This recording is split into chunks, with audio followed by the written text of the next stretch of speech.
पहला सवाल मैं आपसे सियासी करने लगा हूं सर, इससे पहले कि मैं आपसे दिफाई मामलात पे बात करूं। हुकूमत ने जो आइन में कानून साजी की है, जो तरमीम लेकर आए हैं, उसके बाद उनकी नज़र में निज़ाम अदल बेहतर हो जाएगा। आप क्योंकि माशाल्लाह से इतना आपका एक्सपीरियंस है, आपने निज़ाम अदल को भी देखा है करीब से, क्या आपकी नज़र में ये कानून साजी अवाम के लिए की जा रही है और क्या इससे निज़ाम अदल बेहतर हो जाएगा? 20-50 साल धक्के अदालतों में नहीं खाने पड़ेंगे? ब्रिगेडियर रिटायर्ड बाबर अलाउद्दीन साहब।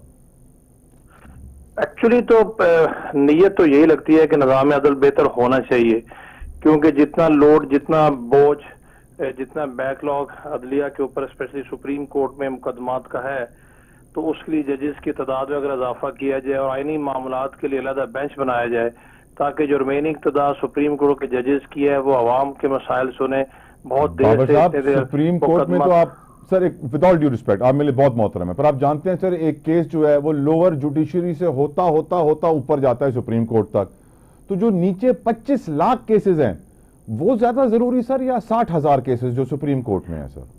मेरा ख्याल है कि सुप्रीम कोर्ट की हद तक भी जहां पर हजारों केसेस हैं, वो अगर मैनेज हो जाए, मैनेज से मुराद है कि अवाम को इंसाफ पहुंचे, तो ग्रेजुअली ये सिलसिला नीचे की तरफ भी जाना चाहिए। इस हद तक मैं आपसे इत्तेफाक करता हूं कि लो जुडिशरी में भी इस तरीके से जहां पर जजेस की तादाद ज्यादा करने की जरूरत है, ज्यादा की जाए, ताकि अवाम को इंसाफ मिल सके। सुप्रीम कोर्ट में इशू चूंकि बहुत सारे आईनी इशूज वहां पर आते हैं, आईनी मामलात और सियासी मामलात की वजह से जो अवाम के इशूज है, जो आम लोगों को इंसाफ मिलने का मामला है, वो इल्तवा में पड़ा रहता है, उसमें बहुत वक्त जाया होता है।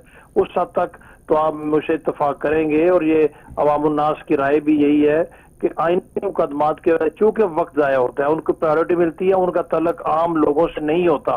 अगर उनको अलहदा किया जाए और सुप्रीम कोर्ट के जजेस की तादाद में इजाफा किया जाए, तो उम्मीद रखी जा सकती है शायद बेहतरी आ जाए। सर, एंटी टेररिस्ट एक्ट में तरमीम के बाद बताया जा रहा है कि किसी भी शख्स को 3 महीने अपनी कस्टडी में हमारे सिक्योरिटी फोर्सेस शक की बुनियाद पर भी रख सकते हैं। क्या आपको लगता है सर कि इसकी जरूरत थी और इसके बाद जो है दहशतगर्दी खत्म हो जाएगी? लोग तो वैसे ही सर गायब हो जाते हैं, इसकी क्या जरूरत थी आपकी नजर में? देखिए, एक्स्ट्रा ऑर्डनरी सर्कमस्टांसेस में जोतोई साहब आपको एक्स्ट्रा ऑर्डनरी इकदाम लेने पड़ते हैं। दुनिया के हर मुल्क में ऐसे होता है। पाकिस्तान दुनिया में दहशतगर्दी से मुतासिर होने वाला सबसे बड़ा मुल्क है, और यहाँ पर हम सब जानते हैं कि जिस तरीके से अदालतों में मुकदमा इल्तवा का शिकार होते हैं, सजाएं मिलने में इतनी देर होती है, जिसकी वजह से दहशतगर्द भी उस तरीके से कानून के कटहरे में आके अपने मंतकी इंजाम तक नहीं पहुंचते। तो इस तरह के इकदाम आपको गैर मामूली हालात में करने पड़ते हैं, हर मुल्क करता है, लेकिन बाज़-औक़ात इस तरह के जो इकदाम होते हैं, जो इस तरह के कवानीन होते हैं, उसमें किसी हद तक गलत इस्तेमाल उनका भी होता है। ये डिफर करता है फ्रॉम पर्सन टू पर्सन।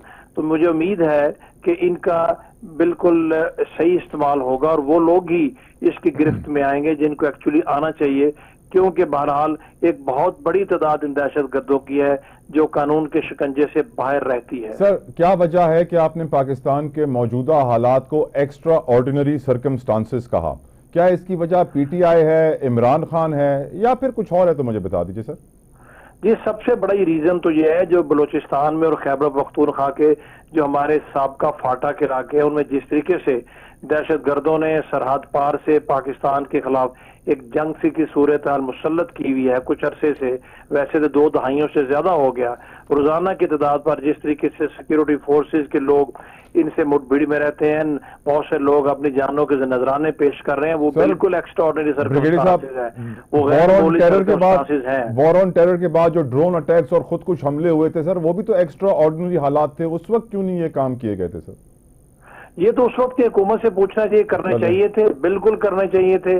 और आज जो कैजुअल्टीज हो रही हैं, आप देखिए कुछ अरसे से कितनी ज्यादा कैजुअल्टीज हो रही हैं, और उसमें बहुत सारी सियासत भी इन्वॉल्व।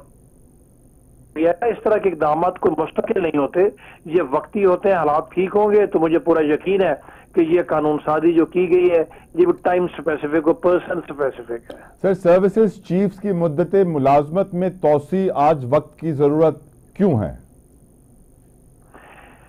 पाकिस्तान में सिक्योरिटी फोर्सेस का, फौज का एक अपना किरदार शुरू से रहा है, उससे हम पहलू तही या उससे आंखें नहीं चुरा सकते। यहाँ पर सर्विसेज चीफ 11-11 साल तक भी रहे हैं, 6-6 साल तक भी रहे हैं, और अगर 5 साल तक उनकी मुद्दत मुलाजमत में एक अरसा मुतय्यन कर दिया गया, और सिर्फ सरसरी चीफ का नहीं किया गया, चीफ जस्टिस का भी जो अर्जा मुलाजमत है वो भी 3 साल कर दिया गया है। इसलिए कि टेन्योर स्टेबिलिटी से उम्मीद की जानी चाहिए कि पॉलिसी साजी में, फैसला साजी में कोई बेहतरी आएगी। जो हर वक्त गैर यकीनी किसी सूरत हाल रहती है, अफवाहें गर्दिश करती रहती हैं, उससे शायद किसी हद तक छुटकारा मिल जाए।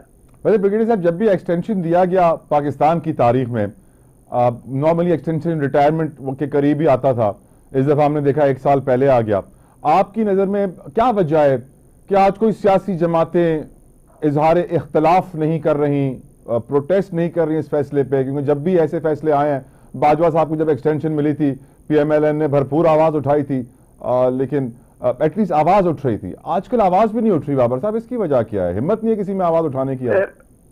मेरा ख्याल है पहले तो ये पर्सन स्पेसिफिक होती थी, चाहे जंग की गई या जनरल बाजवा को दी गई, उससे पहले तो मार्शल लॉज थे। पहले सर 1 बंदे के लिए थी, अब 3 बंदों के लिए सर। ये कर दिया गया। पहले सर पर्सन स्पेसिफिक 1 बंदे के लिए थी, अब 3 बंदों के लिए।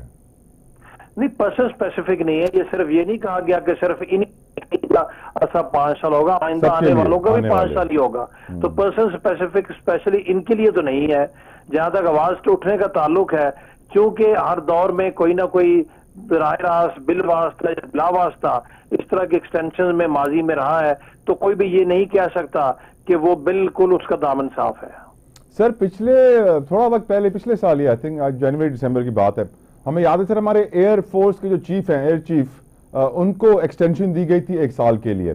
तो वो फॉर एग्जांपल एक एक्सटेंशन ले चुके हैं पिछले साल रिटायर होके, अब उनको ये दूसरी एक्सटेंशन मिल जाएगी 1 और साल की। एम आई राइट सर? ये एक्सटेंशन इस तरीके से मिलेगी, जब अरसा 5 साल कर दिया गया है तो वो ज़ाहिर है उन्होंने 5 साल अभी पूरा करना होगा, और सबके लिए और उनके बाद आने वालों के लिए। वो तो पिछले साल ही रिटायर हो गए थे। उस कॉन्टेक्स्ट में आप ठीक कह रहे हैं, वो तो पिछले साल ही रिटायर हो गए थे सर। लेकिन पिछले साल एक्सटेंशन मिल गई ना जी, तो भी अरसा 5 साल तो करना पड़ेगा उनको। 4 इयर्स हो जाएंगे मार्च में, तो 1 साल उनको ज़ाहिर है इस एक्सटेंशन के बाद 1 साल और रह सकेंगे। ब्रिगेडियर साहब, आई स्टिल रिमेंबर जब हमने रिपोर्टिंग कर रहे थे, प्रोग्राम्स कर रहे थे जनरल बाजवा के एक्सटेंशन पे, तो एक नंबर सामने आया था। वो नंबर ये था कि 450 से ज्यादा प्रमोशंस मुतासर हुए थे उनके एक्सटेंशन से, जिसकी वजह से यकीनन एक सेंटिमेंट क्रिएट होता है। मेरा आपसे सवाल ये है कि अब जब, उस वक्त तो सिर्फ आर्मी चीफ की पोजीशन थी, अब जब तीनों चीफ्स की बात आ रही है, तो क्या 1000 से ज्यादा प्रमोशंस मुतासर होंगे ब्रिगेडियर बाबर?